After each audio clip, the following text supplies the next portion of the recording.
আল্লাহ রাব্বুল আলামিন পবিত্র কোরআনে একটা নবীর ঘটনা বর্ণনা করছেন যে যারা নফরমানি করেছে এদের সম্পর্কে। এর মধ্যে একটা নবী ছিল, সেটা হচ্ছে সালেহ আলাইহিস সালাম। সালেহ আলাইহিস সালাম আল্লাহর প্রদত্ত নবী ছিলেন।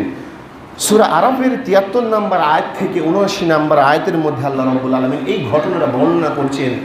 যদি তারা আমার কৃতজ্ঞতা স্বীকার না করে বেপথে যায় তাহলে কি হবে? ওই যে বললাম ইন্না আযাবি লাশাদীদ, নিশ্চয়ই তাদেরকে আমি শাস্তি দেবো। দেখুন কি বলছেন, যে সালেহ আলাইহিস সালাম তার গোষ্ঠী যারা ছিল, কাউম ছিল, পথ ভোলা জাতিকে তিনি এক আল্লাহর দাওয়াত দিতে থাকলেন। এটা সূরা আরাফের ৭৩ থেকে ৭৯ নম্বর আয়াতের মধ্যে বর্ণনা করছেন। এবং তাদেরকে শিরক ও কুসংস্কার ত্যাগ করতে বললেন। বল যারা ছিল তারাই ঈমান এনেছিল, কিন্তু কোনো শক্তিশালী নেতৃত্ব স্থানীয় লোকেরা তখন ঈমান আনেনি। এখনও দেখবেন যারা দুর্বল গোষ্ঠীর লোক তারাই কিন্তু ঈমান আনে। কেন? আল্লাহকে তারা ভয় করে।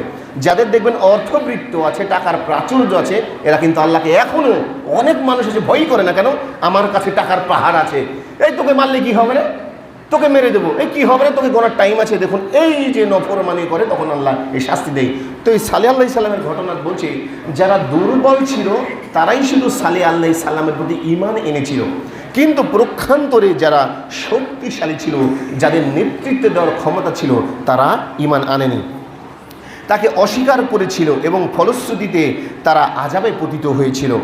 ইবনে কাসির রাহিমাহুল্লাহ বর্ণনা করছেন, সালেহ আলাইহিস সালাম যখন দাওয়াত দিচ্ছিলেন তখন ওই জাতি এমন একটা দাবি করলো যে যদি আমরা সালেহকে এই কাজ করতে বলি তাহলে সে ব্যর্থ হবে এবং তার দাওয়াত বন্ধ হয়ে যাবে। তারা ভাবছে যে সালেহকে আমরা এমন একটা উদ্ভট প্রশ্ন করব যেটা তার পক্ষে করা সম্ভব নয়, তাহলে তার দাওয়াতের কাজ বন্ধ হয়ে যাবে, আমরা তাকে ভণ্ড নবী বলে স্বীকার করতে পারবো।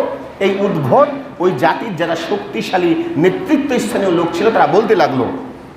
তখন তারা দাবি করলো যে আপনি যদি সত্যিকারের নবী হয়ে থাকেন তাহলে নিকটবর্তী যে কাতেবা পাহাড় দেখছেন, ওখানে একটা পাহাড় ছিল, পাহাড়ের নাম ছিল কাতেবা। এই পাহাড়ের ভিতর হতে 10 মাসের গর্ভবতী সবল স্বাস্থ্যবতী উষ্ঠি বের করে আনেন। বলছে এই যে কাতেবা পাহাড় আছে, এই পাহাড়ের এখান থেকে সুস্থ সবল গর্ভবতী 10 মাসের উষ্ঠি বাহির করে আনেন। মানে যেটা মহিলা উট তাকে উষ্ঠি বলা হয়, আর পুরুষকে উট বলা হয়। এ কথা শুনে সালেহ আলাইহিস সালাম তাদের কাছ থেকে একটা অঙ্গীকার নিলেন। সালেহ আলাইহিস সালাম বলছেন যে এই কাজটা যে আমি করব তোমাদের কাছ থেকে একটা আমি অঙ্গীকার নিচ্ছি। তো তারা বলল কি অঙ্গীকার? তখন বলছে এই কাজ যদি আল্লাহ রাব্বুল আলামিন আমাকে করায় তাহলে তোমরা ওয়াদা করো তোমরা ঈমান আনবে, এবং যদি না করো তাহলে আল্লাহর গজবে তোমরা পতিত হবে। এটা বলার কারণ কি জানেন? এই ওয়াদাগুলো আমরা করি কিন্তু করি না। এই জন্য বলছি যে ইন্না আযাবি লাশাদীদ, আল্লাহ রাব্বুল আলামিন যে বলছেন আমি তোমাদেরকে শাস্তি দেব, এর পরিপ্রেক্ষিতে ঘটনাটা বলছি, গজবে পতিত হবে। এবং তারপর সালেহ আলাইহিস সালাম সালাতে দাঁড়িয়ে গেলেন। কোথায় দাঁড়িয়ে গেলেন? সালাতে দাঁড়িয়ে গেলেন। দেখুন সেই সময়ের সালাতের প্রথাটা ছিল ভিন্ন। আমাদের উপর যেমন 5 ওয়াক্ত সালাত ফরজ, তাদেরও সালাত ছিল ভিন্ন। তাহলে বোঝা যায় যে দোয়া কবুলের অন্যতম মাধ্যম হলো কি? সালাত। কি বলছে? সালেহ আলাইহিস সালাম সালাতে দাঁড়িয়ে গেলেন এবং প্রার্থনা করলেন, মহান আল্লাহ তার দোয়া কবুল করলেন। সূরা কামারের 27 নম্বর আয়াতে এই ঘটনা আল্লাহ রাব্বুল আলামিন বর্ণনা করছেন। কিছুক্ষণের মধ্যেই পাহাড়ের গায়ে কম্পন দেখা দিল এবং বিরাট প্রস্তর খণ্ড বিস্ফোরিত হয়ে তার ভিতর হতে গর্ভবতী উষ্ঠি বাহির হয়ে এলো। যখন আল্লাহর কাছে দোয়া করতে লাগলেন তখন ওই কাতেবা পাহাড় কাঁপতে থাকলো এবং বিশাল কম্পন হয়ে বিস্ফোরিত হয়ে এই উষ্ঠি বাহির হয়ে চলে আসলো। এই মুজিজা দেখে সেই দিন সালেহ আলাইহিস সালাম এর কাউম এবং গোত্রের নেতাসহ তার সকল সমর্থকরা মুসলিম হয়ে গেল। মুসলিম মানে কি জানেন? আত্মসমর্পণকারী, মানে আল্লাহর কাছে সরাসরি যারা আত্মসমর্পণ করতে পারে তাদেরকে মুসলিম বলা হয়। এবার দেখুন অবশিষ্টরাও গ্রহণ করার আগ্রহ প্রকাশ করলো, কিন্তু সমাজের প্রধান যারা ধর্মনেতা এবং নেতাদের বড় নেতা ছিলেন তাদের বাধার কারণে অনেকেই মুসলিম হতে সেই দিন পারেনি। তাহলে বোঝা যায় যে সমাজের যারা দাম্পত্যশালী লোক থাকে, অর্থ সম্পদ থাকে, তারা দেখবেন যে ধর্মের বিষয়ে অনেকটা বাধা সৃষ্টি করে। আমি সকলের কথা বলিনি, আমি বলছি যারা অজ্ঞ ধর্ম বিষয়ে দেখবেন তারা বাধা সৃষ্টি করে। একটা ভালো কিছু বলতে যাবেন দেখবেন আপনাকে ঝেঁকে বসবে। এখানে আল্লাহ রাব্বুল আলামিন এটাই বলছেন যে যারা ধর্ম গ্রহণ করতেও চাইলো, কিন্তু সমাজের যারা ওই যে মূর্তি পূজা করত, ওই যে শিরকের কাজে ব্যস্ত থাকতো, তারা তাদেরকে বাধা দিল যে ধর্ম গ্রহণ করবে না, করলে তোমাদেরকে হত্যা করা হবে। তখন তারা ধর্ম গ্রহণ করতে পারলো না, বরং তারা কথা উল্টে বলল যে তোমার আর তোমাদেরকে অকল্যাণের প্রতীক হিসাবে আমরা দেখছি। কি বলছে ওই লোকগুলা? সালে আল্লাহ সাল্লামকে বলছেন, হে সালে, তোমাকে এবং তুমি যে উষ্ঠিটা বাহির করেছো ওই কাতেবা পাহাড় থেকে, এদেরকেই আমরা অকল্যাণ বলে মনে করি। তাই ওয়াদা তারা ভঙ্গ করলেন।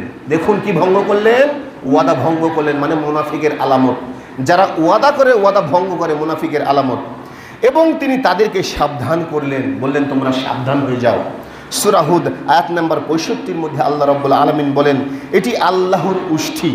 সালে আল্লাহ সাল্লামের ঘটনাতে আল্লাহ রাব্বুল আলামিন বলছেন, এটা আল্লাহের উষ্ঠি, তোমাদের জন্য নিদর্শন।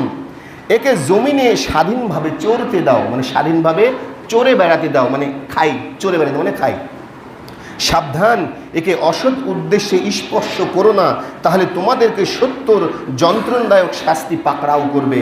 এটা আল্লাহ রাব্বুল আলামিন বললেন সালে আল্লাহ সাল্লামের মাধ্যমে, তাদের কওমকে বলল যে অসৎ উদ্দেশ্যে এই যে 10 মাসের গর্ভবতী উষ্ঠি আছে, একে কখনো স্পর্শ করবে না, তাহলে আল্লাহর গজব কিন্তু তোমাদের উপরে আসবে। এটা সালে আল্লাহ সাল্লাম স্পষ্টভাবে বলে দিলেন। দেখুন, মহান আল্লাহ উষ্ঠির এবং লোকদের মাঝে একটা পানি বন্টনের ব্যবস্থা করে দিলেন। মানে সালে আল্লাহ সাল্লামের ওই জায়গাতে একটা পানির কুয়া ছিল। মানে একদিন যদি সালে আল্লাহ সাল্লামের কাউম ওই পানি পান করত, তো দ্বিতীয় দিন কিন্তু উষ্ঠি পান করত। দ্বিতীয় দিন ওই লোকেরা পানি পান করতে পারতো না। এখন ভাবছেন পানি পান করতে পারতো মানে মারা যাবে না, উষ্ঠি যেই পরিমাণে দুধ দিত, সেই এই উটের দুধ পান করে ওই কাউমের এমনিতেই চলে যেত, এত দুধ দিত। যার কারণে সাল্লাল্লাহু আলাইহি সাল্লাম বলেছিলেন যে এই কুয়া দেখছো, যেই দিন এই উষ্ঠি পান করবে সেই দিন তোমরা এখানকার পানি পান করবে না, কেন উষ্ঠিটা ছিল অনেক বড়। আর যেই দিন তোমরা পান করবে সেই দিন আমার উষ্ঠি এই পানি পান করবে না। দেখুন, সেই দিন ওই উষ্ঠি পানি পান করবে, সেদিন তোমরা পানি পান করবে না। উষ্ঠির দুধ পান করতো এবং এই দুধ পানের পাত্র তারা ভরে রাখতো, এত পরিমাণে দুধ হতো যে ওই কাউমের লোকের এমনিতেই চলে যেত। এবং গবাদি পশুদেরও আগের দিন পানিটা তুলে রাখতো, যার কারণে সাল্লাল্লাহু আলাইহি সাল্লাম নিষেধ করতেন যে এই কাজ করবে না। কিন্তু দেখুন, আসলে যারা হিদায়াত পায় না তারা কতটা নিকৃষ্ট। এত সুখ তাদের আর সহ্য হলো না। সাল্লাল্লাহু আলাইহি সাল্লাম এত সুন্দর যে সুখ দিলেন, বিনা পয়সাতে খাবার পাওয়া যায়, দুধের মধ্যে সব ভিটামিন থাকে, ভিটামিন, ক্যালসিয়াম, মিনারেল, প্রোটিন যা বলেন সব থাকে। তারা একদিন পানি না পাওয়াতে অসুবিধার কারণ হিসাবে গণ্য করত। উষ্ঠি যখন ময়দানে চড়ে বেড়াতো, তার অপরূপ চেহারা দেখে ভয় পেত অন্য গবাদি পশুরা। ফলে তারা তাকে হত্যার জন্যে মনস্থর করলেন, মানে উটকে হত্যা করতে হবে তারা ভাবলেন। কিন্তু আল্লাহর গজবের ভয় কেউ সাহস করলেন না, তাদের ভয়ও ছিল যে আল্লাহর গজব আসবে। ইবনে জাবির প্রমুখ মুফাসসিরের মতে অবশেষে শয়তান তাদেরকে সর্ববৃহৎ কুমন্ত্রণা দিলেন। মানে শয়তান তো জানেন মানুষের প্রকাশ্য দুশমন।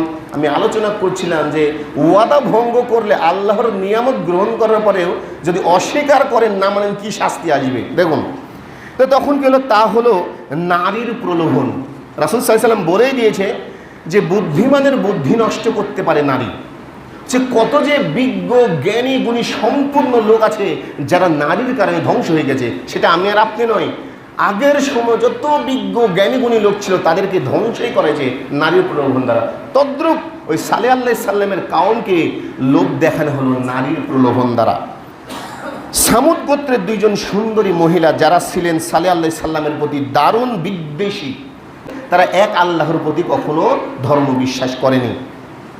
তারা 2 জনে তাদের রূপ যৌবন দেখে 2 জন পথভ্রষ্ট যুবককে উষ্ঠি হত্যায় রাজি করল এবং তারা তীর ও তরবারির আঘাতে উষ্ঠির পা কেটে হত্যা করে ফেলল। তারপর সালেহ আলাইহিস সালাম যখন এই কথা বুঝতে পারলেন যে তার কাউমের লোকেরাই সেই উষ্ঠিকে হত্যা করেছে, তখন তিনি অত্যন্ত মর্মান্বিত হলেন, ব্যথিত হলেন। রাসূল সাল্লাল্লাহু আলাইহি সাল্লাম খুতবায় একদিন বলছিলেন, যে লোকটি উষ্ঠিকে হত্যা করেছে ওই লোকটি ছিল কঠোর এবং দুশ্চরিত্রের লোক। মানে রাসূল সাল্লাল্লাহু আলাইহি সাল্লাম ওই আযাবের বর্ণনাটা করছিলেন সাল্লাল্লাহু আলাইহি সাল্লামের ঘটনার, আর বলছিলেন যে লোকটা হত্যা করেছে ও এতটাই মন্দ, কঠোর এবং দুশ্চরিত্রের ছিল সেই সময়, আর বলা যাবে না। এটা রাসূল সাল্লাল্লাহু আলাইহি ওয়াসাল্লাম খুতবায় বর্ণনা করছিলেন। তো এই ঘটনায় সালেহ আলাইহিস সালাম 3 দিন ঘরে আরাম করে নাও বললেন কওমকে, যে তোমরা 3 দিন ঘরে আরাম করে নাও, তারপরে আযাব নেমে আসবে। এ কথা শুনেও তারা তাচ্ছিল্য করে বলল, তুমি যে আল্লাহর ভয় দেখাচ্ছ, নিয়ে আসো দেখি এই আযাবটা কেমন। তুমি সত্যিকারের যদি নবী হয়ে থাকো, কতটা কুলাঙ্গার হলে এই কথা বলতে পারে। দেখুন সাল্লাল্লাহু আলাইহি সাল্লাম বললেন যে আল্লাহর আযাব অতি সত্বর আসবে, 3 দিন আরাম করে নাও 3 দিন পরে। তারপরও তারা বলছে তুমি যদি সত্যিকারের নবী হয়ে থাকো তাহলে আযাবটা নিয়ে আসো। তার পরবর্তী দেখুন তারা কি বলছেন, কতটা নিকৃষ্ট। তারা বললেন আমরা জানতে চাই এই শাস্তি কিভাবে আসবে। ভাবছেন কতটা নিকৃষ্ট, কোত্থেকে আসবে, কিভাবে আসবে, আযাবের লক্ষণ কি, কতটা নিকৃষ্ট দেখুন। তখন সালেহ আলাইহিস সালাম বললেন যে বৃহস্পতিবারের তোমাদের মুখগুলো হলুদ হয়ে যাবে সকলের, শুক্রবারে মুখ লাল হয়ে যাবে এবং শনিবারের দিন মুখ কালো হয়ে যাবে, আর এটাই হলো তোমাদের জীবনের শেষ দিন। এ কথা শুনে এই জাতি তওবার পরিবর্তে সালেহ আলাইহিস সালামকে হত্যার সিদ্ধান্ত গ্রহণ করলো। কতটা নিকৃষ্ট জাতি হলে এটা করতে পারে ভাবুন। সালেহ আলাইহিস সালাম স্পষ্টভাবে বলছেন যে বৃহস্পতিবারের দিন তোমাদের মুখখানা হলুদ হয়ে যাবে, শুক্রবারের দিনে মুখখানা লাল হয়ে যাবে এবং শনিবারের দিন মুখ কালো হয়ে যাবে, এরপর তোমরা আযাব পাবে। তারা তারপরেও তওবা করেনি। এটা দ্বারা বলছি আমি যে এরকম যে কত মানুষ আছে যে তাদের পরিবারে দেখবেন যে ধ্বংস নেমে আসছে, তার অভাব দূর হয় না, সংসারে গন্ডগোল ফেসাদ নেমেই আসছে, সন্তান অ্যাক্সিডেন্ট হয়, আল্লাহ এগুলা নিদর্শন দেখায় যে তুমি ভালো হও, তারপর হয় না। তাই আমি এটা বলছি, শেষে এটা আলোচনা করব। এ কথা শুনেও এই জাতি তওবার পরিবর্তে কি করতে চাইল, সালেহ আলাইহিস সালামকে হত্যা করার সিদ্ধান্ত নিল। কওমের 9 জন নেতা এই নিকৃষ্ট ষড়যন্ত্রের নেতৃত্ব দিলেন। তারা বলল এই গজব আসতে পারে তার নবুয়াতকে স্বীকার না করার জন্য। তারাও ভাবছে এই গজব আসতে পারে তার নবুয়াতকে স্বীকার করার না জন্যে।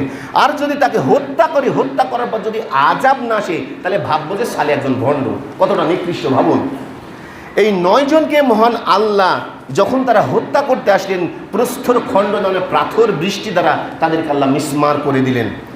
তারা ষড়যন্ত্র করলো, আর আল্লাহ রাব্বুল আলামিন বলছেন যে তারা ষড়যন্ত্র করলো আর আমরা পাল্টা কৌশল করলাম। তারা জানতেও পারলো না, মহান আল্লাহ তাদের ধ্বংস করে দিলেন। এখন দেখুন আল্লাহ রাব্বুল আলামিন পবিত্র কোণে বহু বচন ব্যবহার করছেন যে আমরা। আমরা মানে কি আল্লাহকে অনেকজন? আউযুবিল্লাহ, নাউযুবিল্লাহ। একটা হচ্ছে এক বচন, নাউযুবিল্লাহ, নাউযুবিল্লাহ মানে অনেকেই যেটা বলে, বহু বচন, এটা গ্রামারে। এই আমরা আল্লাহ ব্যবহার করছেন এর কারণে দেখবেন যে কোনো রাষ্ট্রের যদি প্রধান থাকে, রাষ্ট্রপতি বা প্রধানমন্ত্রী, তার সাথে এমপি, মন্ত্রী, খাদ্যমন্ত্রী, বিভিন্ন মন্ত্রী থাকে না, থাকে, তাদেরকে সম্মানার্থে বলা হয় দেখবেন যে কোনো প্রধানমন্ত্রী আসলে যে আমরা আমাদের কাজ করতে সক্ষম হয়েছি। আল্লাহ রাব্বুল আলামিনের অসংখ্য ফেরেশতা আছে, তাদেরকে সম্মানের ক্ষেত্রে আল্লাহ রাব্বুল আলামিন বলছেন যে আমরা কৌশল করলাম আর তারা ষড়যন্ত্র করলো। আমরা মানে এখানে ফেরেশতা মণ্ডলী যা আছে তাদেরকে সম্মানের উদ্দেশ্যে বলা হয়েছে আমরা।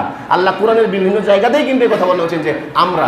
অনেকেই মনে করে যে আমরা মানে আল্লাহ কিন্তু অনেক, এটা নয়।